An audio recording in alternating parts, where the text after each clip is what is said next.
When I was a medical student, I undertook an internship at the municipal hospital during the holidays. Several of my peers I went there with were held in high regard for their talents and were soon assigned to assist in seeing the patients. I was the only one doing work that was similar to that of a nurse on the ward. However, I had nothing to complain about. You see, I had become accustomed to such treatment.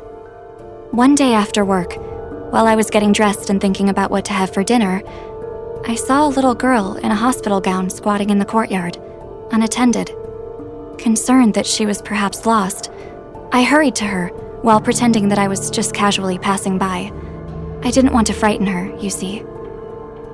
"What are you doing out here so late?" I asked kindly. "I'm picking flowers for my mother and father," she said in an innocent voice. "I want to bring them some flowers." "Where are they?" "Home," she answered. "I live here alone." "How brave of you," I sincerely complimented her. "Let me help you. After picking some flowers for them, I'll take you back to your room, okay?" She shook her head, but then nodded. She stood up and handed the flowers to me. It was a beautiful bouquet of red flowers that I hadn't seen in the courtyard before. "Can you give them to my parents for me?"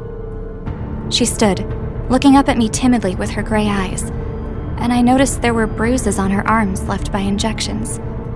I took the flowers, led her to the corridor, and watched her slip back into her room.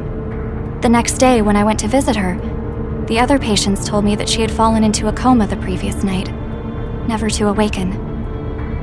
I gave the bouquet to her parents. They stared at the red flowers blankly, saying nothing. I don't know what exactly I encountered that night, but that's not important. If there are ghosts in this world, perhaps they are indeed nothing to fear. The only thing I'm certain of is that love lives, even after death. But then again, so does hatred.